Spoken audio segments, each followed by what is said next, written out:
Hello, I think I am live. Let me just double check. Are we live? Are we live? If you can hear me and see me, can you give me a little hashtag live in the comments? That'd be lovely. I can't even check on my phone because my phone is. Oh, did I know? Oh, there we go. Right, I think it's working. So hi, how are you? Welcome to our Wednesday training. And I've just clocked myself in the screen and realised I am channeling Clara and her daughter's hairstyle. So yeah. So yes, I hope you're all good. Give me a hashtag live in the comments if you're watching live.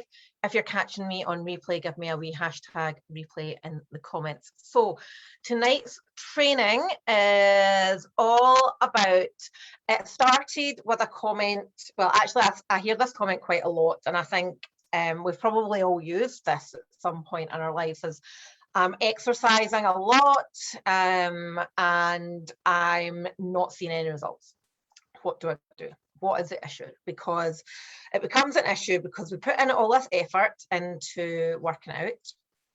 We spend multiple hours in the gym over the course of a week. Sorry, I'm not being rude. I've just got to restart my phone after it dying and to make sure that this is indeed working.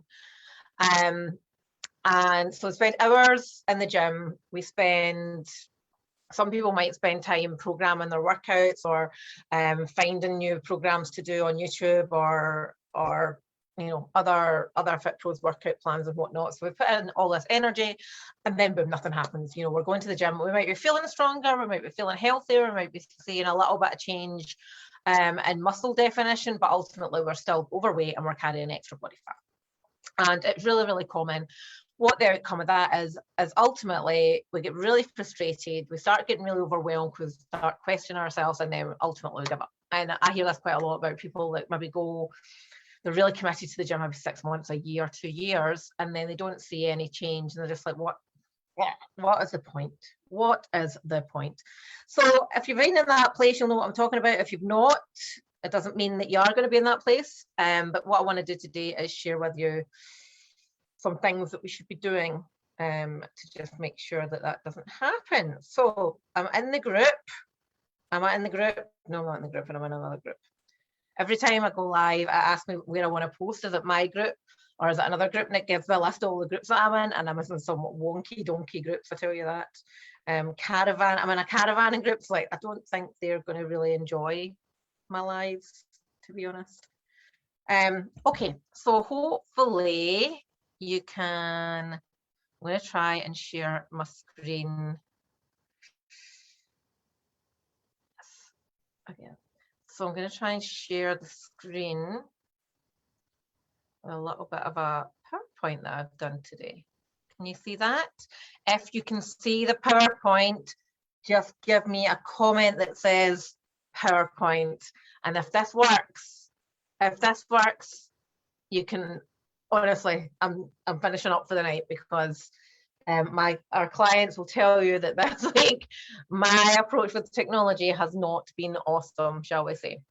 Okay, so let's look at this lovely little PowerPoint that I have done today. So the comment, I work out loads and I'm still not losing weight, what's going on? So most people approach weight loss in this little pie chart on the left. So they focus most of their efforts on exercise and a smaller amount of their efforts on nutrition. So it tends to be 80-20 principle. So 80% of the effort and the energy is going into the exercise and only 20% of the effort and the energy is going into nutrition. Nobody's put PowerPoint in the comments. Can you see it? Please, please, please. Oh, yes. Thank you. Oh, Angela, Rachel, Sandra. Oh, love it. People love it. Cool. Okay. So left-hand side is the standard approach to weight loss.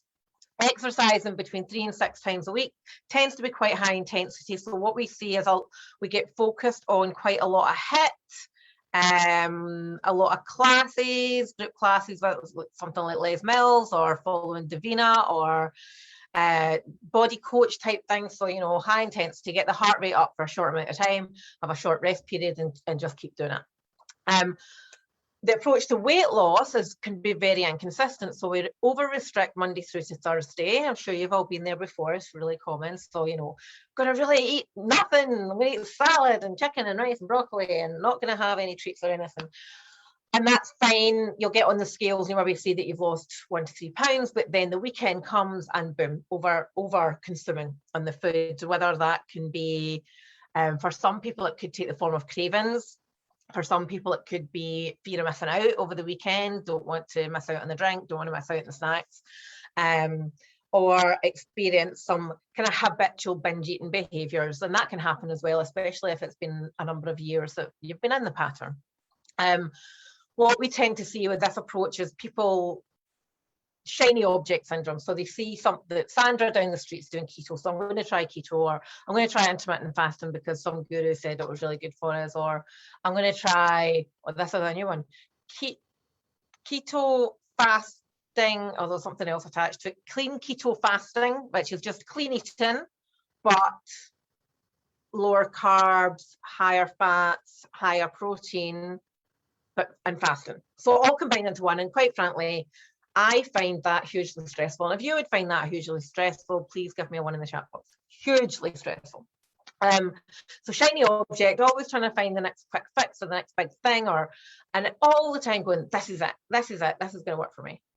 And so that's kind of typical behaviors. Now, a lot of people won't display all of these things. Some people might only have a couple of these behaviors, and whatnot, is fine. But if you do recognize this type of approach, give me a 1 in the chat box.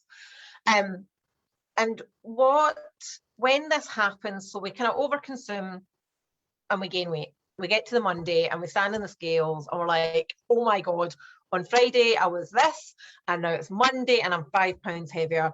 This doesn't work for me. What am I going to do? And then the pattern starts all over again. We start over restricting the Monday, and then we get to the Thursday or the Friday and we've lost another 3 pounds. We're like, yes, it is working. But then the weekend we get the scales more heavier. And every time that happens, we feel a little bit more disappointed, upset, frustrated, angry, disappointed. I've said that already. And we have this element of, it's me, I'm broken. It's me. And then that tends to manifest itself with all these different worries about, is it us? Are we broken? And we start going, it's my hormones, I'm going through menopause. What the hell, man? This is hideous. And then we don't know what to do about that, because we all know, we've all been told by your Auntie Ethel, Margaret down the street, that once menopause hits, that's it. You're going to be a size 18 for sure, and there's nothing you can do about it. So you might as well not bother. So we've all had that in our ears. We start thinking maybe it's my thyroid, because thyroid changes are very common with women from their late 30s onwards. You know, it does tie in with the hormonal changes. So like, I've got an overactive thyroid. I'm not able to lose weight. That's my thyroid. And we're like, actually, is it my cortisol levels? Because am I too stressed at work? Am I too stressed looking after the kids? Am I too stressed managing a business? You know, all of these things start playing in our mind. We're like, oh my God, it's my thyroid, and it's my cortisol, and it's my sex hormones changing, and I'm just screwed. So why even bother? And it gets very overwhelming. And then the pattern keeps continuing because it's so overwhelming. So overwhelming. And I get that. And it's easier to just go, well, I'll just go to the gym another time this week. I'll just exercise again this week because that'll help. That will help. But in actual fact, what you're doing is probably then impacting on those hormonal changes and those cortisol levels, and probably not your thyroid. That tends to have other reasons why. But anyway, so this pattern continues and continues and it continues, and it can be really frustrating and really upsetting, and we just feel, it's me, I'm a failure, I can't do this. What we tend to see, and I do hear this a lot from girls, is this type of maybe put on a couple of pounds, I just need to cut back for a couple of weeks and they'll be gone.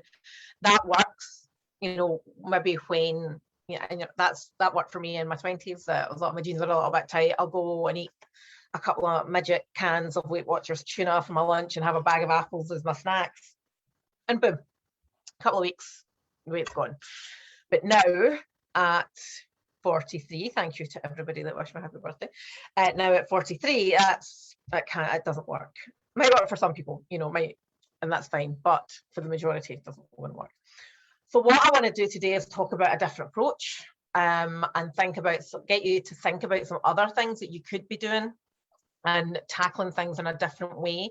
And this is an approach that, well, I've got over 350-ish case studies that this approach does work, and we need to take more of a person-centered approach, more of a holistic view, which is an utterly wanky term, I get that, but I like using it from time to time. And it's where we start looking at not just exercise as being the priority, because it's for fat loss, exercise is not the priority.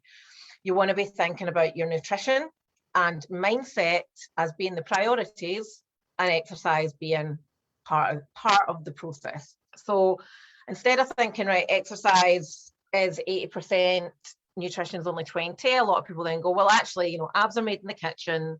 You can't out-train a bad diet, so it should be 80% nutrition and 20% exercise. And in terms of the things that you can physically do in terms of eat and exercise, yes. But if we look at it differently and say, well, actually it should be 40, 40, 20, 40% of the effort on up here, 40% of the effort of what goes in here, and 20% of the effort of what's all this about. So this is where we start. We're trying to work with our ladies to help them think differently, because if we can change the way that we think, it then changes the actions, and then when you change the actions, it changes the outcomes, it changes the behaviors, and that's what we ultimately want to get. So working on ourselves, and that means many different things, but the very bare bones, the very basic of it is we want to think about, you know, what is the goal here? You know, saying you want to lose 2 stone, what does that actually do for you? You know, losing 2 stone, you might get in your size 10 jeans, happy days, brilliant. But what is it that you want to do when you get there? You know, is it so that you can get in a wetsuit and go windsurfing? Is it so you can train faster to do, I don't know, a CrossFit competition? Or, you know, what is it that you actually want to achieve? So goals should not just only be about, this is the shape that I want. Think about the person that you want to be, what kind of goals, all those kind of things. Think about why, what is the compelling why that is going to get you out of your bed early on a Thursday morning to prep your food for that night? What is going to get you out of your bed to go and do boot camp on Sunday morning? What is going to get you out of your bed when you just want to lie maybe and read your book when you should be doing something else? You know, why is it so important to you? What happens if you don't do this? Are you happy to stay where you are? Because if that is fundamentally the reason, if that is what you want, to stay where you are, then that's fine. That's when we have to start admitting some hard truths to ourselves and go, well, actually, you know, it is easier to stay where you are, but it doesn't impact my life if I don't change. So when we have a compelling why, we're more likely to go and achieve. And then we also want to think and start feeling the emotions of what this place in the future is. So, you know, if you feel that you're always hiding away in baggy clothes and black clothes, as she says, is a fairly baggy black top. But if you're always hiding away under baggy clothes, or clothes that aren't form fitting because you're trying to hide your shape, or you know, imagine what it feels like to be walking down the high street in the outfit of your dreams, swishing the hair and feeling amazing. What does that actually feel like? Start thinking and visualizing what it feels like. So that's one area that we can really make changes, and, you know, working on us, not just, you know, oh, I need to be skinny. You know, why do you want to be skinny? What is it going to mean for you to be there? Like, what does it mean for the people around about you as well? And for a lot of people, a lot of women, we tend to think of everybody else first. So, oh, well, I want to be a better mum. Well, how is you being leaner going to make you a better mum? Is it going to make you more active, or are you just saying that because you think it sounds good? You know, think about all of these different things. This second approach, where instead of we are ultimately just trying to restrict calories, restrict, we are prioritizing new behaviors, new habits, new things that are going to become part of our lifestyle. Because if we can't make them into our lifestyle, it's always going to have a start and an end. And when it comes to the end, you'll always go back to where you were, always, because we need to build in habits. And if you want more information on habits, I recommend James Clear's book called Atomic Habits. It is awesome. But lifestyle habits could be being in a moderate calorie restriction. It could be having 5 portions of fruit and veg every single day. It could be getting in lots of steps. It could be exercising. So when we're exercising, we shouldn't be spending gazillion hours in the gym, 45 minutes to an hour, 3 to 5 times a week, depending on your goals. More resistance training, lower the intensity, reduce the amount of cardio that you're doing. But also, when we start doing all of this, we have more confidence in our own abilities because we're seeing results consistently.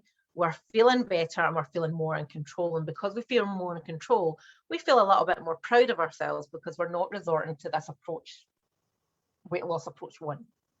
And when we have that control, we're not constantly looking around about us or asking what Karen HR is doing, or we're just like, I'm just getting on with my stuff. I'm doing my thing. I feel good. I feel in control. This shit's happening. The process is working. Enjoy the process. That's it. And actually welcomes accountability. So I've done a huge training a few weeks ago on accountability, and everybody says that they need and want accountability. Very few people actually welcome accountability. Now, accountability isn't an automated reminder. Have you checked in? Accountability is where you have human interaction and somebody's saying, but why did you do it that way? Or what made you do it that way versus this way? Have you considered trying it this way? Why? It's hard. Accountability is difficult because you have to be very, very honest, not with yourself, but you have to be very, very honest with someone else. And that someone else has your best interests at heart. It might not be the easiest things, but best. They want the best for you, not the easiest. Okay. So think about that as well. Accountability is a huge part, especially if we're talking about, years or even months of behaviors that we want to change. All right. So when we get to this approach and we're focusing a lot more on what's up here, and we're focusing a lot more on what's going on here, and we're a little bit less focused on what's going on here, we know more, we have more knowledge, but more importantly than the knowledge, we are taking action. Because if we don't take, we can have all the knowledge in the world. Like I could go and read a book in quantum physics and I'd have loads of knowledge, but I won't do anything with it. So it's pointless. So knowledge is pointless unless you're actually going to do something with it. So when we have all this stuff, we know what is going on with our body. We are treating our body right. We're looking after it. We have a full understanding of our hormones, and we're understanding how to manage metabolic changes, because we're not going to change the aging process. It's going to happen whether we like it or not. And yes, we can have Botox, and yes, we can have fillers and make it slightly more aesthetically pleasing to ourselves, but it's still going to happen. All these changes are still going to happen. Am I making sense so far, ladies? Can you give me a little kiss, an X, which is just like a kiss? Give me a kiss in the chat box to let me know this is all making sense. I realise that I've rambled quite a lot there.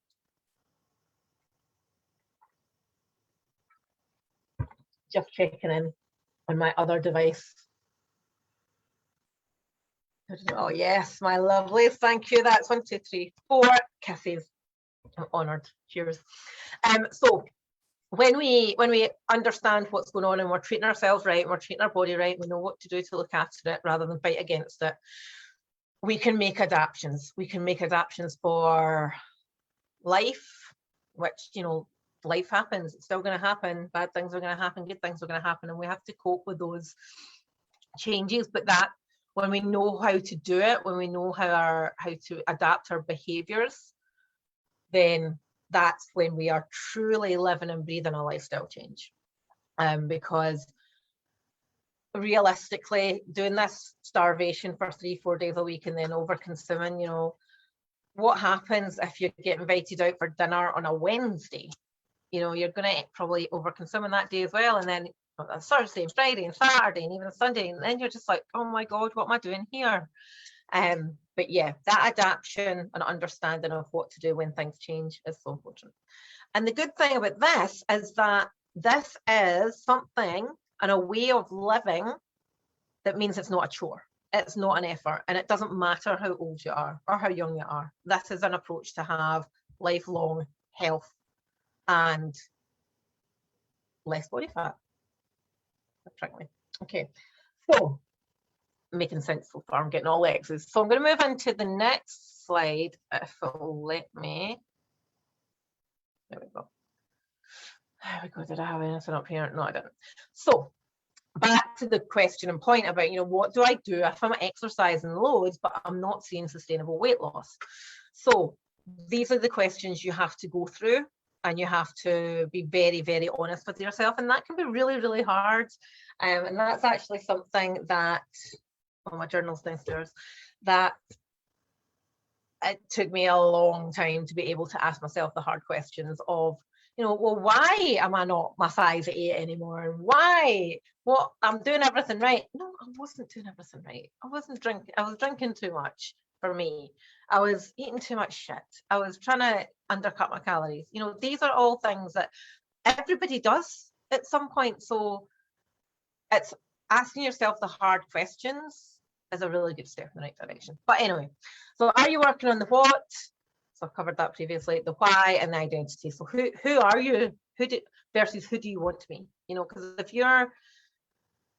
you are, we have a saying that you are a product of your environment. You are the average of the top 5 people that you spend the most time with. So if you are in an environment that is not conducive to fat loss, you're going to find it really difficult. If you're surrounded by people that are not going to help you lose body fat, you're going to find it really challenging. If you don't have the support, if you don't have people that you look up to, it is going to be difficult. It's not impossible, but it's harder. So always start there. What is it that I want? Why do I want it? And how does it look and feel? Who am I in the future? Then take a really good hard look at your nutrition and the consistency of your nutrition. So are you stuck in this all or nothing cycle? Are you actually taking time out to prep food, meal plan, so that you know in advance what to do every single day of the week? Because we're busy. For a lot of you girls in England, kids are still off on holiday. There is more of a tendency to come in from a day out and go, oh, I don't know what we're having for dinner, and then just go to the freezer and pull out some shitty pizza. Whereby, if you'd have planned that in advance, you could have come back and say, right, do you know what, we're going to make our own pizza, so you can at least fling on some nutrients. Going, okay, instead we're going to have a Mexican night, and you maybe go to Taco Bell, which is utterly rank. I hate Taco Bell, honestly.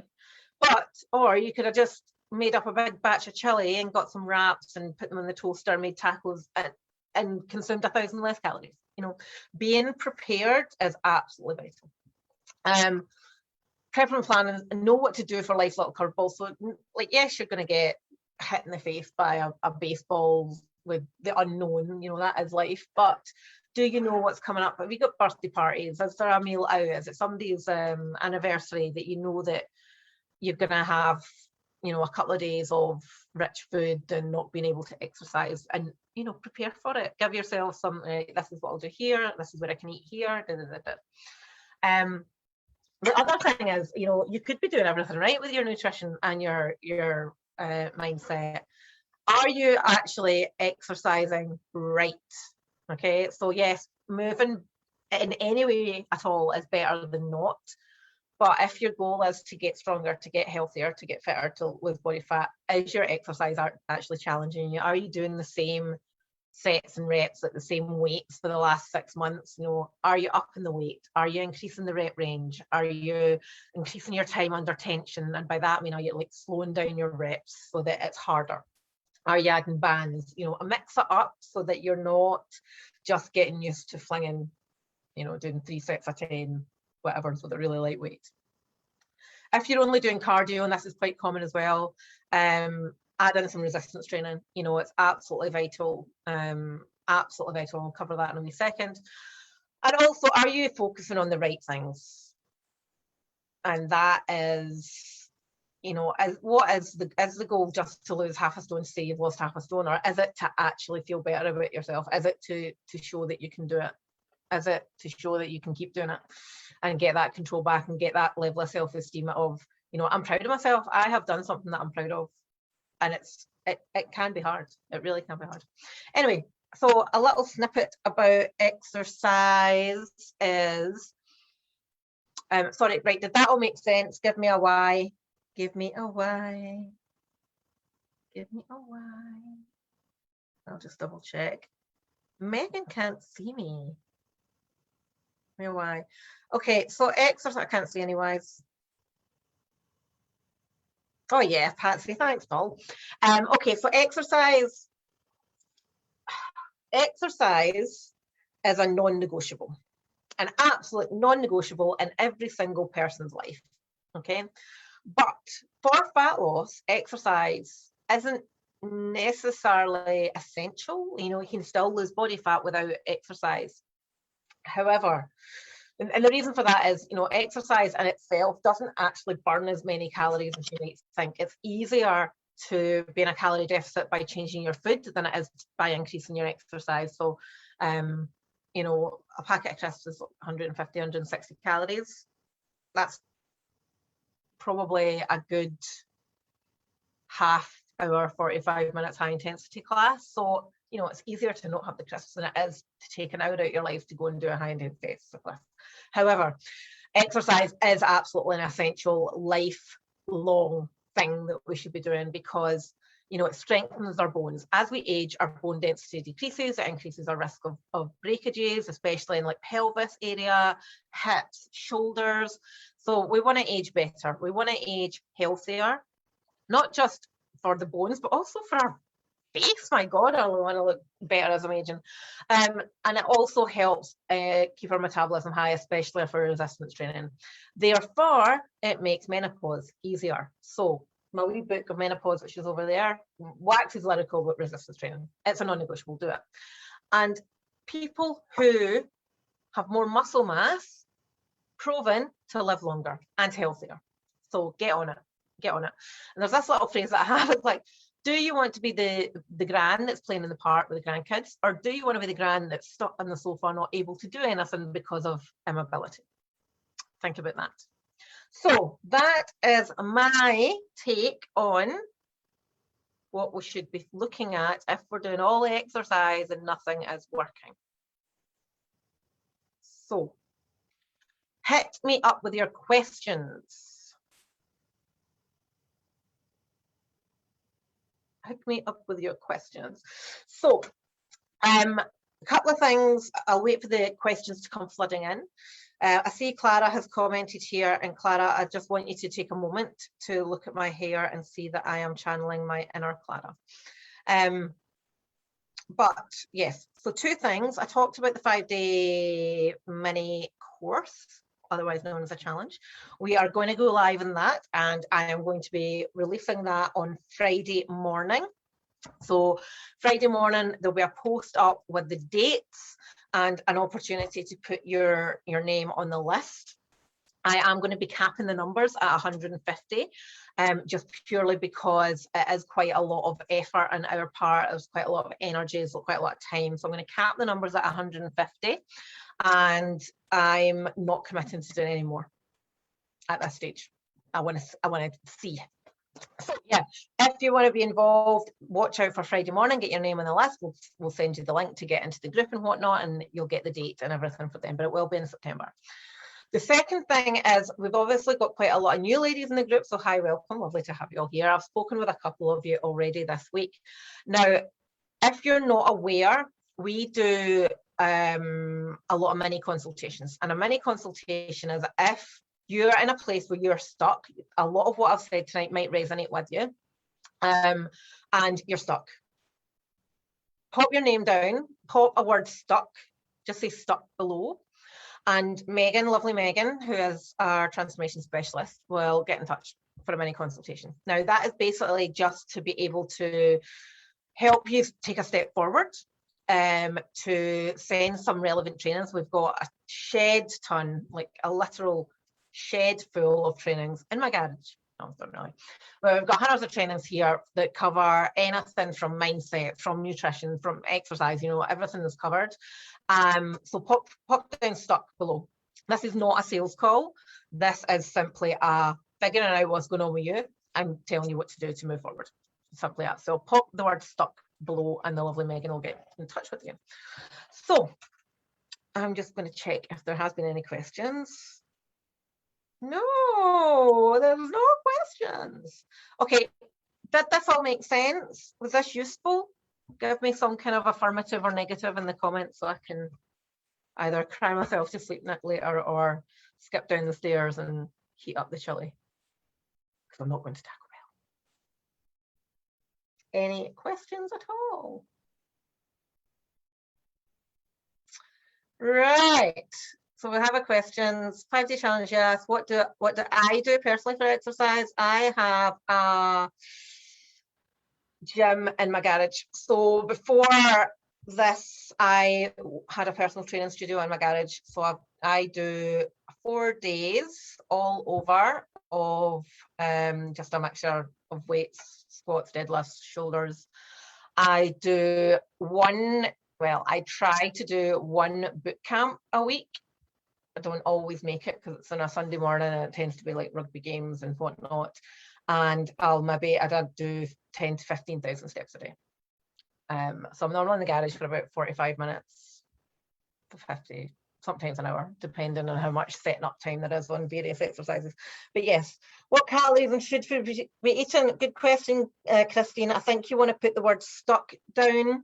That's not something that we can do in this setting. There's a lot more to it than that. So put the word stuck and Megan will get a hold and give you a wee chat around your personal circumstances. Any more for any more? Hey, Pauline, we'll get Megan in touch. Right. Okay, no questions. As I say, it's going down for chili. I don't think there was anything. Oh, Friday at lunchtime, I think it's at 1 o'clock, Clara and I are going to be live doing an Ask Us Anything, and we mean literally anything. So yeah, it will be live, but if you don't think you'll make it, like obviously lunchtime, not a lot of people can make it. If I'm just trying to think, I'm meant to be doing a hair appointment. I can't remember what time I've told my husband. Which my husband doesn't book my hair appointments. That's something else. Anyway, if you've got any questions for me or Clara, head coach Clara, me, then pop them down below and we can cover them off. All right, my angels, I hope this did help some of you tonight. I hope you have a lovely evening and I will speak to you all soon. Take care. Bye-bye.